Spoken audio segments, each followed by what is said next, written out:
Hello, everyone. Please have a seat. Once again, I'm honored to welcome my good friend, Prime Minister Lee, and his delegation back to the White House. I have been fortunate to work with the Prime Minister throughout my presidency, and I always value his insight, his counsel, and his outstanding partnership. Let me say that our thoughts today are also with former President Nothin, and we join the people of Singapore in praying for his full and speedy recovery. As President, I've rebalanced American foreign policy so that we're playing a larger and long-term role in the Asia-Pacific, a region that is critical to our security and our prosperity.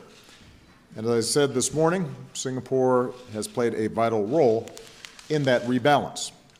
With Singapore's support, the United States is engaging more deeply than ever across the region, including through ASEAN and the East Asia Summit. Given its strategic location, Singapore is an anchor for the U.S. presence in the region, which is the foundation of stability and peace. And Mr. Prime Minister, I want to thank you for the invaluable contributions that Singapore has made to a central pillar of our foreign policy. Today, we agreed to continue building on this progress. The U.S. and Singapore are united in our commitment to advancing regional security and stability. Our defense relationship remains one of the closest in Southeast Asia, with hundreds of American ships and aircraft rotating through Singapore each year. As I told the Prime Minister, we welcome Singapore's interest in purchasing the F-35 aircraft, and will also explore the possibility of Singaporean troops training on Guam.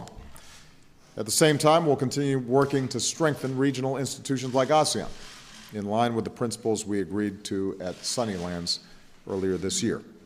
And we reaffirmed our shared commitment to building a regional order where all nations play by the same rules and disputes are resolved peacefully, including in the South China Sea. We agreed to do more to encourage economic growth and innovation among our economies. With a little over a decade, trade between our two countries has grown more than 50%.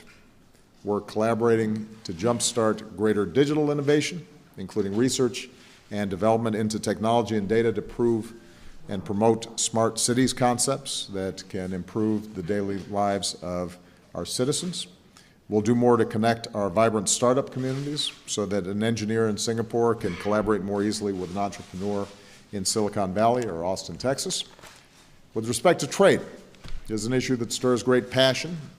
Globalization means economies around the world are more integrated than ever, and jobs and capital move across borders. Automation means that goods and products can be produced with fewer workers. And these forces of globalization and technology have not always benefited everybody evenly. There are fears and anxieties that people may be left behind. And these anxieties are legitimate. They can't be ignored. They have to be taken seriously. As I've said before, it means that we have to do everything we can to make sure that everybody shares in prosperity, that we have strong rules to protect workers, to promote high wages, to make sure that our citizens are getting the education and the training that they need. But the answer cannot be to back away from trade in the global economy. It is here to stay. It's not possible to cut ourselves off, given how integrated our economies are. And trying to pull up a drawbridge on trade would only hurt us and hurt our workers. So the answer is to make sure that globalization and trade is working for us, not against us. And that's why today we are reaffirming our commitment to the Trans-Pacific Partnership. I am a strong supporter of TPP because it will reduce tariffs, taxes basically, on American goods, from cars to crops, and make it easier for Americans to export into the fastest growing markets of the world. TPP levels the playing field for our workers and helps to ensure countries abide by strong labor and environmental rules. So this is an opportunity to grow our economies and write the rules for trade in the 21st century in a way that's equitable.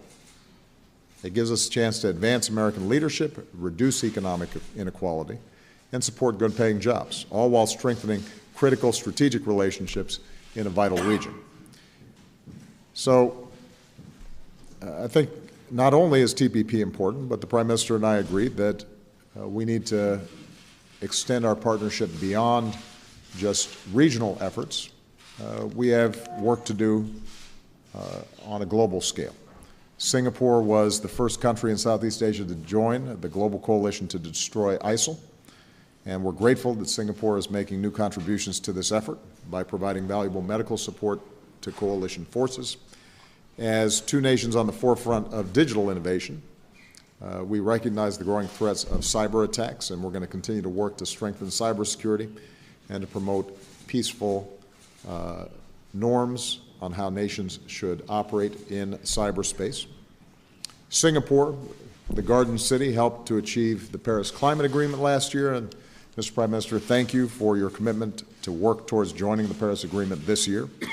We're also working closely with the international community to reduce harmful aviation emissions and phase down HFCs. And our two countries will continue to work together to advance global health security so that the world is better prepared to address the threat of pandemics. Last point, we agreed to keep promoting people-to-people ties between our two countries. We're expanding our Trusted Travelers program to make it easier for Americans and Singaporeans to visit each other and do business together. I welcome Singapore's announcement of a new exchange program, which will include scholarships for students of our two countries. And through our Young Southeast Asian Leaders Initiative, we're going to keep empowering young people in Singapore and across the region to become the leaders of tomorrow in their own communities, in business, and in civil society. I'll note that I had a chance to meet one of those young Singaporean leaders at a YSEALI summit in Kuala Lumpur last year, a remarkable young woman named Carrie Tan, who is helping underprivileged women become financially self-sufficient.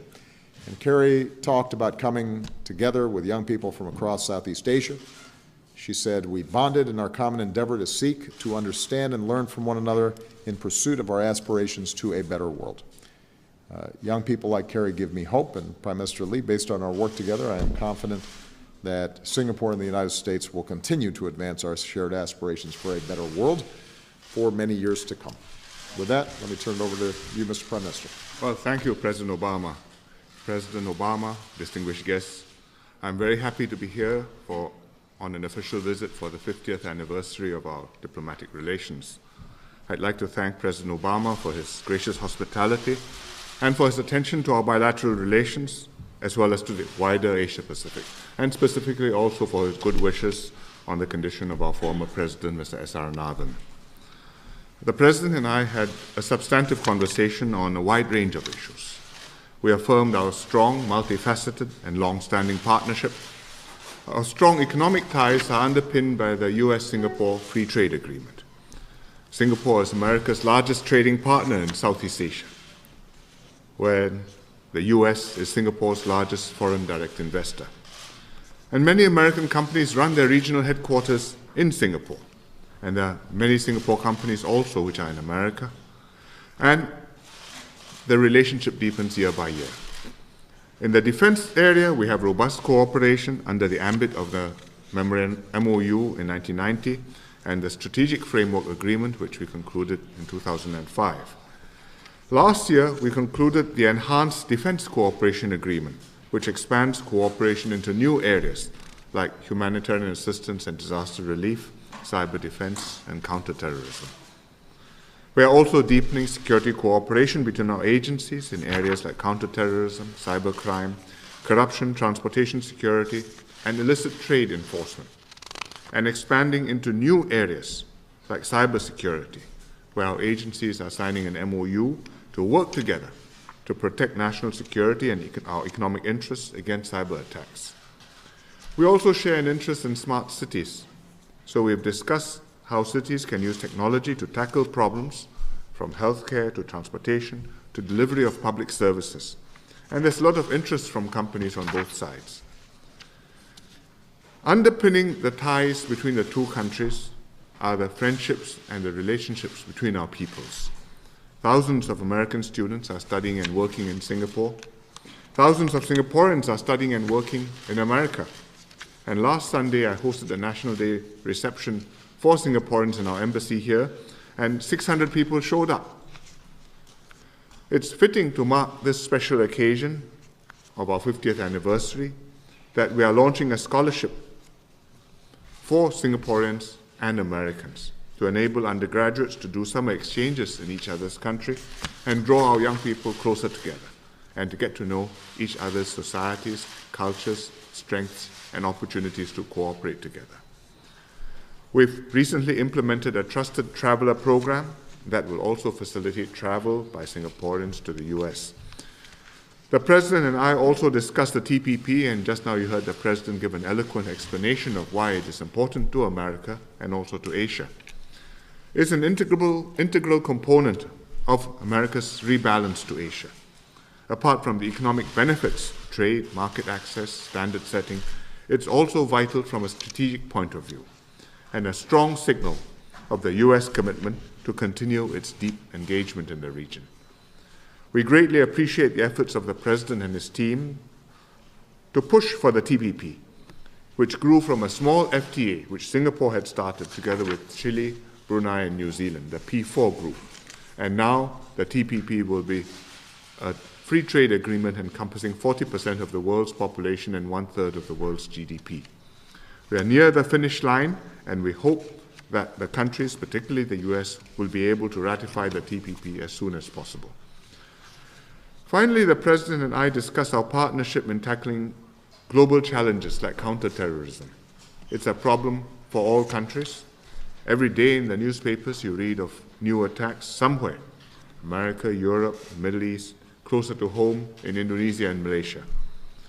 We in Southeast Asia are very concerned about this because the terrorists are active in many countries in the region. Several hundred, perhaps 1,000 from Southeast Asia are in the Middle East fighting ISIS. And we have witnessed attacks in both Indonesia and Malaysia that were mounted by ISIS followers under orders from ISIS operatives in the Middle East to launch attacks in their home countries. So the efforts to counter ISIL or ISIS are crucial, and that's why Singapore is a member of the coalition, and we are making a modest contribution to the effort. And we're going to be sending a medical team to Iraq. We have already been participating with air-to-air refueling, image interpretation, and in other ways, and now we are going to send a medical team into Iraq. It is also important to fundamentally address the root source of violent extremism in order to counter the underlying ideology of ISIL, as well as to address the issues of extremist and exclusive views being propagated by ISIL. So these are major issues which we have discussed amongst our two countries, and we look forward to working together and taking our relationship even further forward. Thank you. First question is Margaret Brennan. Thank you, Mr. President. Given the Republican nominee's recent comments about the Khan family and his statement that if president, he would consider recognizing Russia's annexation of Crimea, does it make you question his fitness to be president? And secondly, sir, on Libya, you've said in the past that the worst mistake of your presidency may have been your failure to plan for the aftermath of that 2011 NATO intervention in Libya. Do you see your new decision to bomb ISIS there as a direct result of that? Yes. I think the Republican nominee is unfit to serve as president. I said so last week, and he keeps on proving it. The notion that he would attack a Gold Star family that had made such extraordinary sacrifices on behalf of our country. The fact that he doesn't appear to have basic knowledge around critical issues in Europe, in the Middle East, in Asia, means that he's woefully unprepared to do this job. And this is not just my opinion. I think what's been interesting is the repeated denunciations of his statements by leading Republicans, including the Speaker of the House and the Senate Majority Leader and prominent Republicans like John McCain. And the question I think that they have to ask themselves is, if you are repeatedly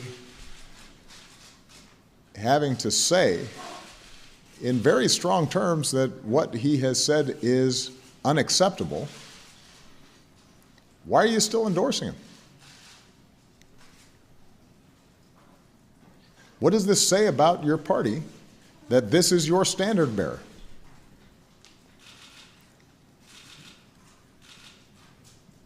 This isn't a situation where you have an episodic gaffe. This is daily and weekly, where they are distancing themselves from statements he's making. There has to be a point at which you say, this is not somebody I can support for President of the United States. Even if he purports to be a member of my party. And the fact that that has not yet happened makes some of these denunciations ring hollow. I don't doubt their sincerity. I don't doubt that they were outraged about some of the statements that Mr. Trump and his supporters made about the Khan family. But there has to come a point at which you say, somebody who makes those kinds of statements doesn't have the judgment, the temperament, the understanding to occupy the most powerful position in the world. Because a lot of people depend on the White House getting stuff right. And this is different than just having policy disagreements. I recognize that they all profoundly disagree with myself or Hillary Clinton on tax policy or on certain elements of foreign policy. But there have been Republican presidents with whom I disagreed with, but I didn't have a doubt that they could function as president. I think I was right and Mitt Romney and John McCain were wrong on certain policy issues, but I never thought that they couldn't do the job. And had they won, I would have been disappointed. But I would have said to all Americans, this is our president, and I know they're going to abide by certain norms and rules and common sense, will observe basic decency, will have enough knowledge about economic policy and foreign policy and our constitutional traditions and rule of law, that our government will work. And then we'll compete 4 years from now to try to win an election. But that's not the situation here. And that's not just my opinion. That is the opinion of many prominent Republicans. There has to come a point at which you say, enough. And the alternative is that the entire party, the Republican Party, effectively endorses and validates the positions that are being articulated by Mr. Trump. And as I said in my speech last week, I don't think that actually represents the views of a whole lot of Republicans out there. With respect to Libya, I have said on several occasions that we did the right thing in preventing what could have been a massacre, a bloodbath in Libya. And we did so as part of an international coalition and under UN mandate. But I think that all of us collectively were not sufficiently attentive to what had to happen the day after and the day after and the day after that in order to ensure that there were strong structures in place to assure basic security and peace inside of Libya. The good news is that we now have the the beginnings of a government in the government of national accord. They are serious about trying to bring all the factions together to start creating a basic security structure, to begin to monitor Libya's borders and to cooperate internationally to deal with issues like ISIL penetration on their territory. And at the request of that government, after they had already made significant progress against ISIL and had essentially pushed ISIL into a very confined area in and around Sirte, it is in America's national security interests in our fight against ISIL to make sure that they're able to finish the job. And so we're working in partnership with them to assure that ISIL does not get a stronghold in Libya, even as Libya begins what is going to be a long process to establish a functioning government and security system there. So, the good news is that they recognize this terrorist organization in their midst is contrary to their national interests as well as the world's, and we're hopeful that having completed this process of driving ISIL out, they will then be in a position to start bringing the parties together inside that country, and not only us, but the Europeans and other countries around the world have a great interest in seeing stability in Libya, because the absence of stability has helped to fuel some of the challenges that we've seen in terms of the migration crisis in Europe and some of the humanitarian tragedies that we've seen in the open seas between Libya and Europe. Right. Nicholas? Thank you, PM Lee, President Obama. First question for Prime Minister Lee. You've spoken about the continuation of the U.S. rebalance being a significant part of peace and stability in Asia. How do you envision this continuation proceeding in the next 50 years? And what role do you see Singapore playing in this context? What are some of the hot-button issues that we're likely to face as the U.S. hopefully continues its rebalance? Second question, you've mentioned the strong bipartisan links that Singapore has had with 9 different U.S. presidents from both sides of the political divide. A very strong record there. How would we address a U.S. leader which adopts a stance that's more closed off, more anti-globalization? For example, if we see that in November. President Obama, I have a question about the military collaboration, which has been a cornerstone of the relationship between Singapore and the U.S., especially coming on the heels of the latest announcement of the medical team to the global coalition against ISIS. With the rising threat of terror in Asia and indeed the rest of the world, the potential for military confrontation in the South China Sea, how do you see Singapore featuring in U.S. plans to address this going forward? Last question.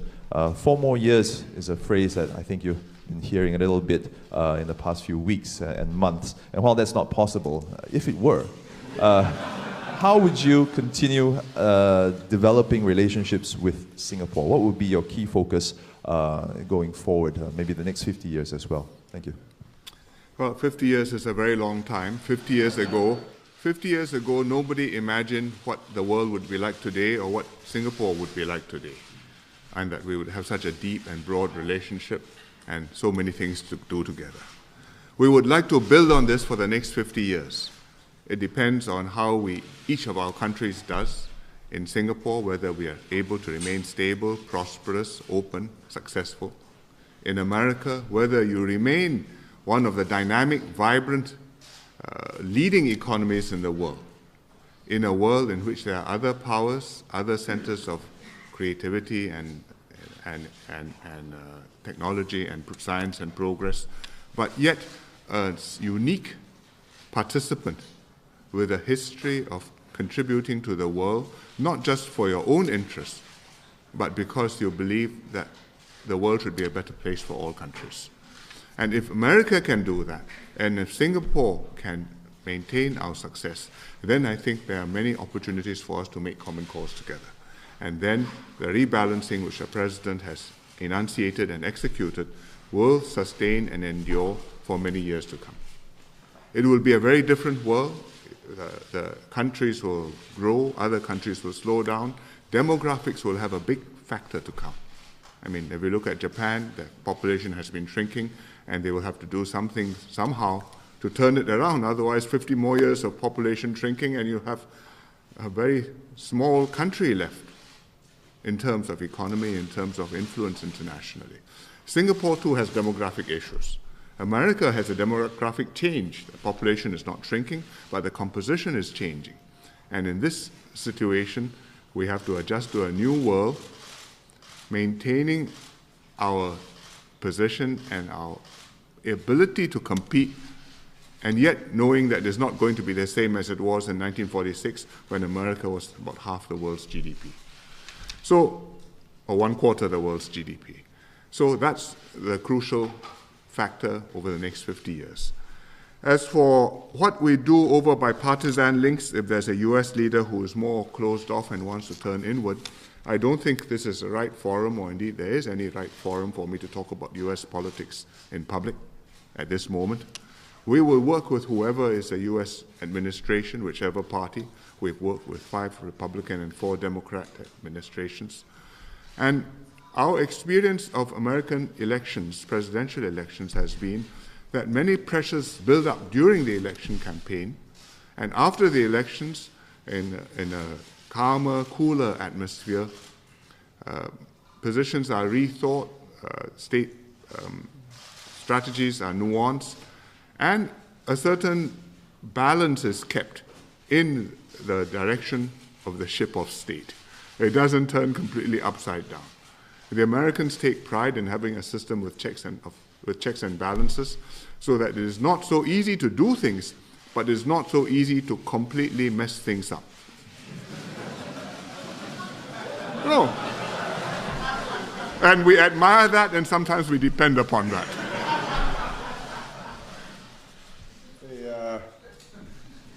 He's absolutely right. The wisdom of our founders.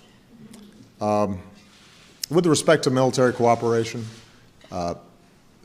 obviously Singapore is a small country, but as I've said before, it punches above its weight because so much of our work in the Asia-Pacific region is not a matter of active conflict, but rather creating an architecture, a framework of rules and norms that keeps the peace and that has underwritten security for the region and for us for many years now.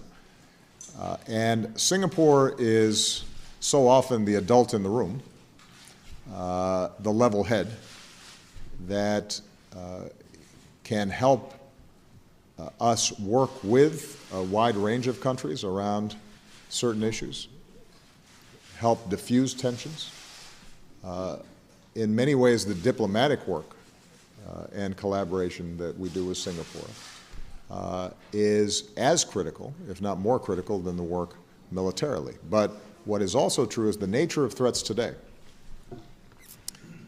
When you think of cyber threats or our concern about enforcing sanctions against North Korea to ensure non-proliferation of nuclear materials, or being able to counter-message ISIL in a place like Southeast Asia and ensure information sharing with countries where there may be a budding terrorist threat. Those are all issues of military finesse and intelligence and precision, and those are areas where Singapore excels. So in addition to being a very important logistical hub and center for our operations, the partnership that we're able to maintain helps us to work with a whole range of other countries much more effectively than we would if Singapore weren't there and we were having to just try to gather up all these countries individually. And that's where ASEAN and the East Asia Summit, I think, has also been very important because it is institutionalizing many of these practices in ways that hopefully avoids conflict in the first place, which would be in everybody's interest. As far as where the relationship goes, I think the Prime Minister is absolutely right. 50 years from now, it's very hard to anticipate where we're going, but there's certain trends that I think are inevitable. The Asia-Pacific region will continue to grow and will continue to account for a larger share of the world's economy. There are going to be countries in the Southeast Asian region that look to follow the path of Singapore into a mature, advanced economy. It is going to be a big market, and the United States is still going to have a massive interest in maintaining itself as a Asia-Pacific power and in maintaining strong bonds of trade and commerce and scientific exchange and educational exchange. And given the close strategic interests, but maybe even more importantly, the close people-to-people ties between America and Singapore, I think we can anticipate that that will be just as strong 50 years from now as it is today. Singapore has to take into account not just American interests. China's a big neighbor, and there are strong commercial ties and cultural ties there as well. And in that sense, Singapore actually can serve as a useful partner with us and with China to assure that the U.S.-Sino relationship moves in a productive way, which I think would be in the interest of both countries. You know, this is going to be a central engine for world growth, and if we do a good job in maintaining stability, ensuring a rules-based order, continuing to promote greater transparency and reducing corruption in the region so that all people are benefiting from the rapid growth that's taking place, then I think the future 50 years from now will be bright. Jordan Fabian. Thank you, Mr. President. You're here today touting the Trans-Pacific Partnership, but Hillary Clinton is against it. Her vice presidential nominee, Tim Kaine, has now reversed himself and is now against it. Donald Trump is too, meaning that the next president is opposed to this deal. Mm-hmm. So my question is, if you take both candidates at their word, how do you plan to get Congress to pass this deal during the lame duck? And what's your plan to convince the members to do so, given the opposition I just described? And secondly, security officials inside and outside the government have said they are almost certain that the hack of the Democratic National Committee came from Russia. Does it look to you like Russia's meddling in the U.S. election? And what impact should that have on your administration's relationship with Moscow? Sure. Well, right now I'm president, and I'm for it. And I think I've got the better argument. And I've made this argument before, I'll make it again. We are part of a global economy. We're not reversing that. It can't be reversed because it is driven by technology and it is driven by travel and cargo containers and the fact that the demand for products inside of our country means we got to get some things from other places, and our export sector is a huge contributor to jobs and our economic well-being. Most manufactured products now involve a global supply chain where parts are made in all corners of the globe and converge and then get assembled and packaged and sold. And so the notion that we're going to pull that up root and branch is unrealistic. Point number one. Point number two, it is absolutely true. The evidence shows that some past trade deals have not delivered on all the benefits that were promised and had very localized costs. There are communities that were hurt because plants moved out. People lost jobs. Jobs were created because of those trade deals, but jobs were also lost. And people who experienced those losses, those communities, didn't get as much help as they needed to. And what is also true is, as a consequence of globalization and automation, what you've seen is labor, workers, losing leverage, and capital being mobile, being able to locate around the world. That has all contributed to growing inequality, both here in the United States, but in many advanced economies. So there's a real problem, but the answer is not cutting off globalization. The answer is, how do we make sure that globalization, technology, automation, those things work for us, not against us? And TPP is designed to do precisely that. Number one, it knocks out 18,000 tariffs that other countries place on American products and goods.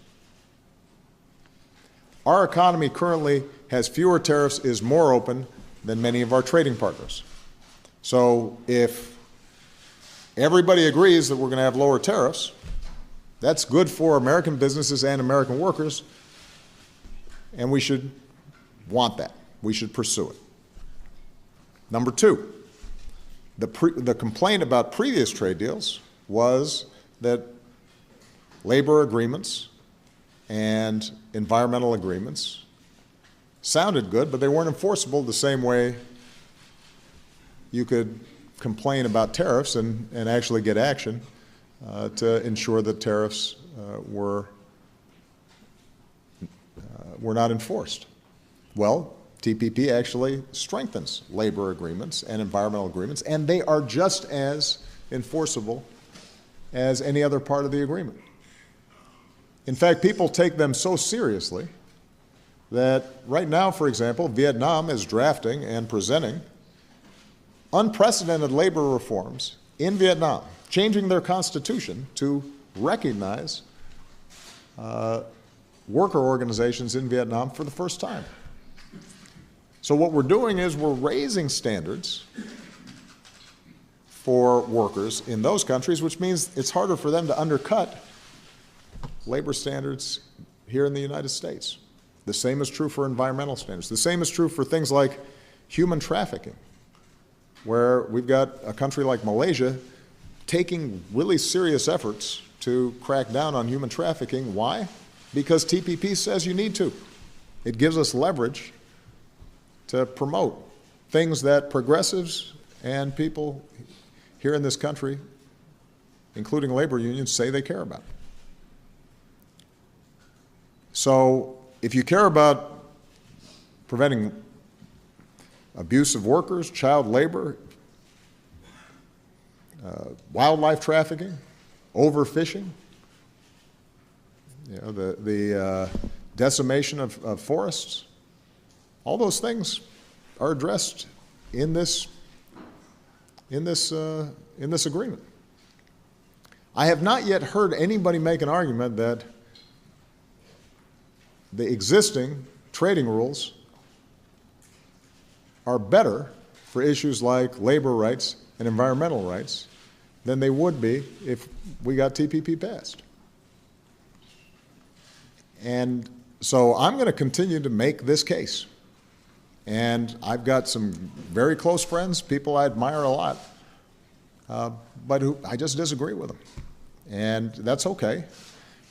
I respect the arguments that they're making. They're coming from a sincere concern about the position of workers and wages in this country.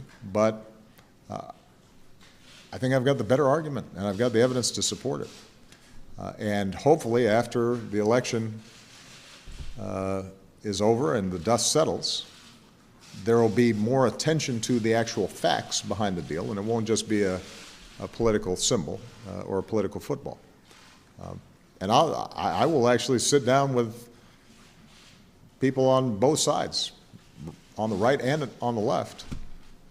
I'll sit down publicly with them, and we'll go through the whole provisions. I would enjoy that, because there's a lot of misinformation. I'm really confident I can make the case this is good for American workers and the American people. People said we weren't going to be able to get the trade authority to even present this before Congress, and somehow we muddled through and got it done, and I intend to do the same with respect to the actual agreement. You had a second question. That was a long answer. I apologize, Mr. Prime Minister, but every once in a while. The FBI is still doing an investigation. You're right that there have been some assessments made that this might have been a Russian hack. What I can tell you without commenting on the specifics is that there are a lot of countries out there that are trying to hack into our stuff. Governmental databases, but also private sector databases and non-for-profit databases. And this is why we've stood up such an aggressive effort to strengthen our cybersecurity. And we have provisions in place where if we see evidence of a malicious attack by a state actor, we can impose potentially certain proportional penalties. But that requires us to really be able to pin down and know what we're talking about. And so I don't want to get out ahead of the legal evidence and facts that we may have in order to make those kinds of decisions. More broadly, we're trying to promote international norms and rules that say there's certain things that states should not be doing to each other when it comes to cyber attacks. There's certain things that are out of bounds. And those norms, I think, are going to slowly build and get more adherence over time, but it's we're still early in the process. I mean, in some ways, the explosion of the internet and its importance to our communication systems has far outstripped the legal architecture to protect them, and we're playing catch-up. But we're going to have to keep on at it. In terms of how it affects our relationship with Russia, look, I think we've already got a lot of differences with Russia on a whole bunch of issues. But I think that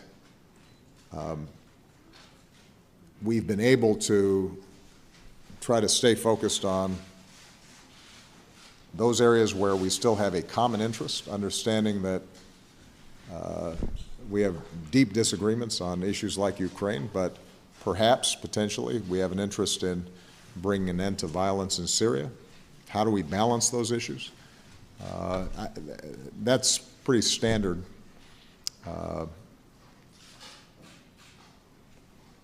statecraft at this point with Russia.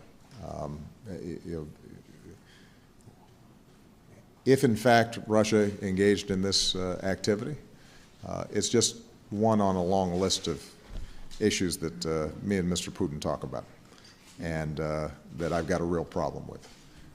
And so I don't think that it wildly swings what is a tough, difficult relationship that we have with Russia right now. But it's not going to stop us from still trying to pursue solutions so that we can, for example, implement the Minsk agreement and get Russia and those separatists to lay down arms and stop bullying Ukraine. That's not going to stop us from trying to make sure that we can bring a political transition inside of Syria that can end the hardship there. Can I say something about the TPP? I don't want to wade into your domestic politics, but looking at it from somebody on the other side of the Pacific who has been intimately involved and, in fact, triggered the whole process, because we started the P4, the little FTA on which the TPP formed, and which has become this important initiative. The economic arguments for the TPP in terms of trade, I think the President has presented them eloquently, what the benefits are to American companies. It's a deal which the countries have negotiated, each one providing market access on their side in return for gaining market access on the other side. Each one committing to rules in exchange for the other side committing to rules. It's a hard-fought bargaining process. The negotiators spent many trips, many nights, many dawns, and fought it out. But actually, at the end of it, everybody must decide, is it a plus or minus for them? And I think, in your case, Mike Froman did a very good job as USTR. Our various trade representatives and negotiators did their best to make sure that they could bring back something which the political leaderships could stand by and support. And it's an achievement that all the members of the TPP at the end of this are still with us, and nobody has dropped out of this. So obviously there is something in it for each one of us. And I think we should also look at the other side of the economic benefit, which is not the producers. I'm exporting, therefore I'm earning a job. But also I'm spending, I'm consuming, I'm importing, and because it's freed up trade, I'm getting a wider range of products, of services, of opportunities, which will improve my livelihood. People talk about Walmart. The products come from all over Asia. Who benefits? Walmart. Many people in America, not just exporters, but even people living in the Rust Belt, people living in the Midwest. These are part of your everyday invisible standard of living, and yet it's real and is valuable. So in terms of the economic benefits, the TPP is a big deal. I think in terms of America's engagement of the region, you have put a reputation online. It is the big thing which America is doing in the Asia-Pacific with the Obama administration, consistently over many, many years of hard work and pushing. And your partners, your friends who have come to the table, who have negotiated, each one of them has overcome some domestic political objection, some sensitivity, some political cost to come to the table and make this deal. And if at the end, waiting at the altar, the bride doesn't arrive, I think there are people who are going to be very hurt, not just emotionally, but really damaged for a long time to come. Mr. Abe, for example, several of his predecessors thought seriously about and decided not to participate in the TPP. They came very close. They prepared the ground. They walked away. But Mr. Abe came through and decided to commit. Why? Because he wants to help. He wants his country to benefit and to open up its markets. And this is one way to do it. And you don't do this. Well, it hurts Mr. Abe is one thing, but it hurts your relationship with Japan, your security agreement with Japan, and the Japanese living in an uncertain world depending on an American nuclear umbrella will have to say on trade the Americans could not follow through. If it's life and death, whom do I have to depend upon? It's an absolutely serious calculation which will not be said openly, but I have no doubts will be thought. I think if we go beyond that, I'd like to link up the TPP question with an earlier question from Nicholas, which is where do we go over the next 50 years? And that really depends whether we go towards interdependence and therefore peaceful cooperation, or whether we go for self-sufficiency, rivalry, and therefore a higher risk of conflict. Asia has tried both. The world has tried both. In the 1930s, with Smoot-Hawley, with the Depression, with a very difficult international environment. You went for protectionist policies. You had a rivalry with Japan, which led to war. After the war, because America was open, because you promoted trade, because you encouraged investments and encouraged other countries to open up, therefore, the Asia-Pacific has been peaceful and the Pax Americana has been a pax and not a war. If over the next 50 years you continue to work towards interdependence and cooperation and mutual prosperity. Then 50 years from now, we can say these have been peaceful years and we have made further progress together. But if you go in the opposite direction and you decide that this is a big Pacific, but it's big enough to split it down the middle, and one chunk is mine and the other chunk belongs to some of the Asians, China or India or Japan, I think that's a very different world. One of the reasons why you have a manageable relationship with China now is because you have trade with them. It's enormous, it's mutually beneficial. Both sides want to maintain that relationship.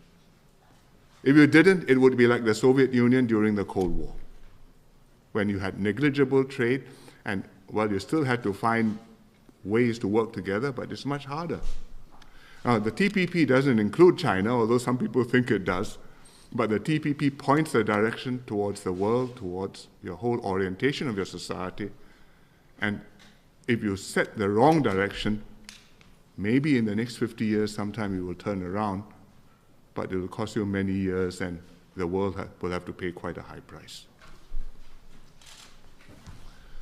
Yep. My name is Lee Yuwen from the Business Times in Singapore. Good afternoon, President Obama, Prime Minister Lee. I have two questions. The first is just a follow-up to the TPP. I mean, a lot has been said, everyone knows what's at stake, but what is the future of the TPP if it does not get ratified by January, the lame duck session? The fear is that if things wait too long, and it might need to be reopened up for renegotiation, and that will probably kill the deal. So what is, post-January, how can we reassure the TPP nations and the people that there is that political will to get this done as soon as possible? The second question is for President Obama. We are almost at the end of your 8 years in office. I would like you to evaluate the progress of the US rebalance to Asia. What is something that you're most proud of? Is there something that you would have done differently?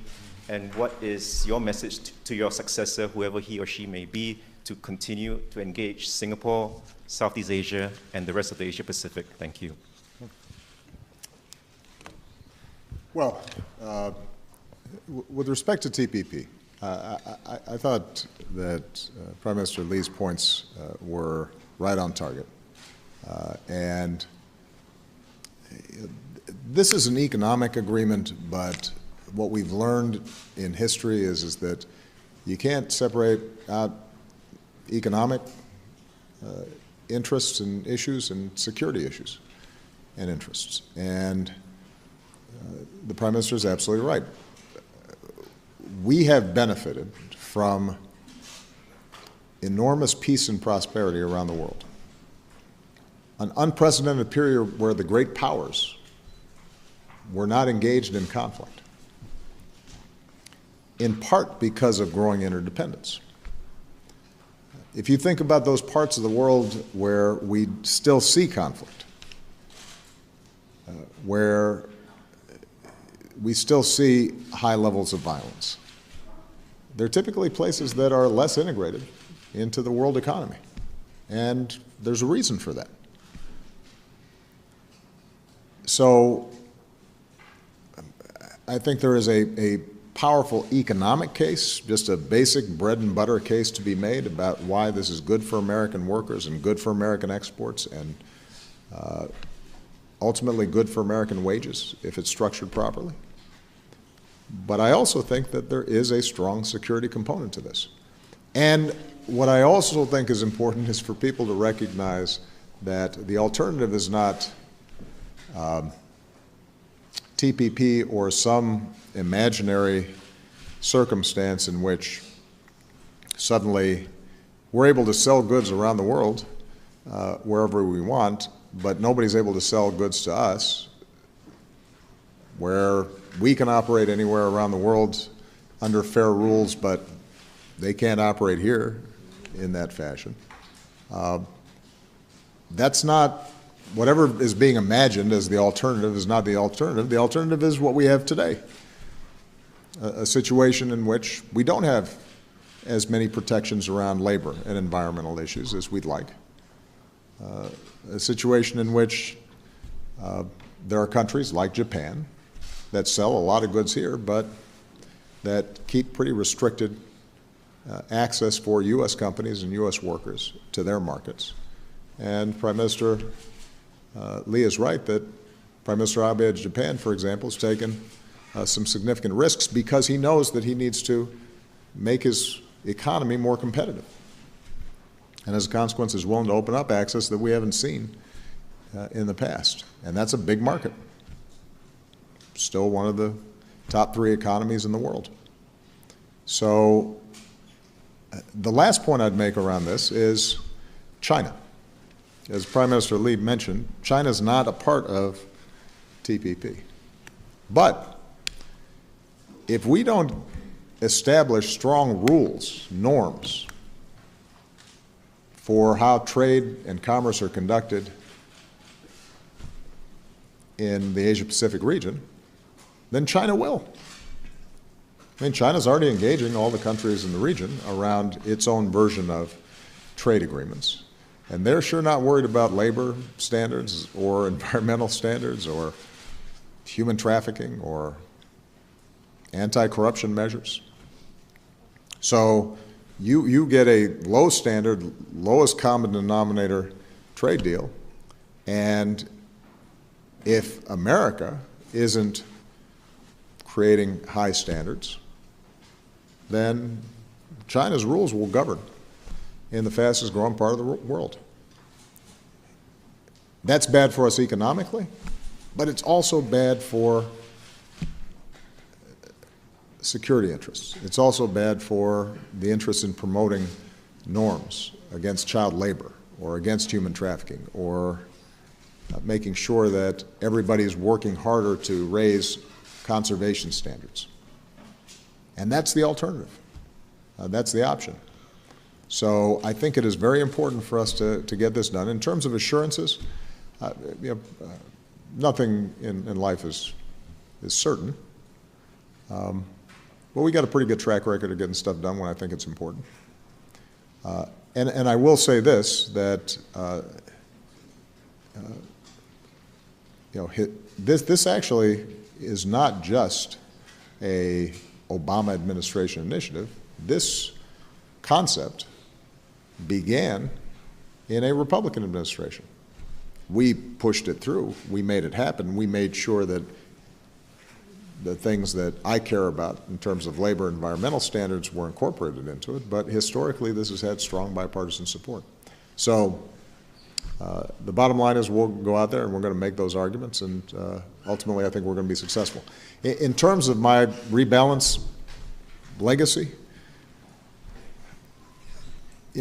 across the board, we are just in the game. We are focused on Asia in a way that we weren't when I came into office. And the countries in Asia have noticed.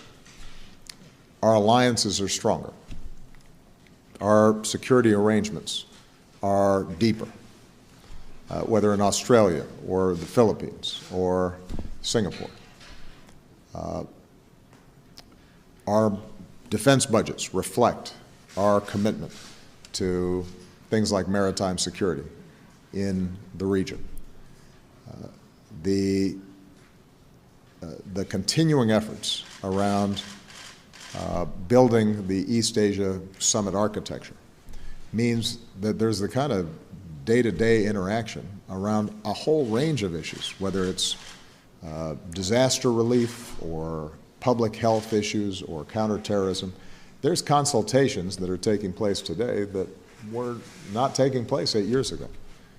So I think on every dimension, we are in a much stronger position to engage, influence, and learn from our Asia-Pacific partners.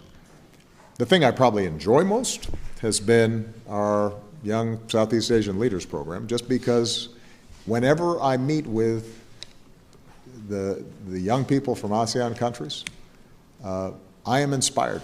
It makes me very optimistic about the future and what's going to happen over those next 50 years. Because if you ask them about the future that they want to see.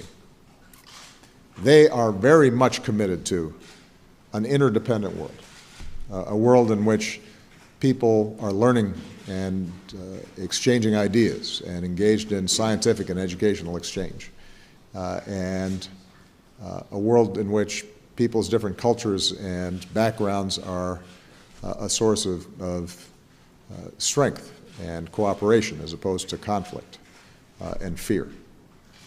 And that's true in Southeast Asia, that's true in Africa, that's true in Latin America, that's true in Europe. A lot of this fear, the choice that was posed by Prime Minister Lee between interdependence and self-sufficiency that is not achievable and ultimately rivalry and conflict, those who opt for rivalry are folks who are looking backwards. You talk to young people around the world, they understand that interdependence is the way that we're going to assure peace and prosperity for all of us for years to come. And so that may be the thing that has some of the most lasting impact. I suspect in some of those town hall meetings I've had, there's some future prime ministers and presidents and business leaders and non-for-profit leaders that are going to do great things, and I'm glad to have been able to play a small part in that.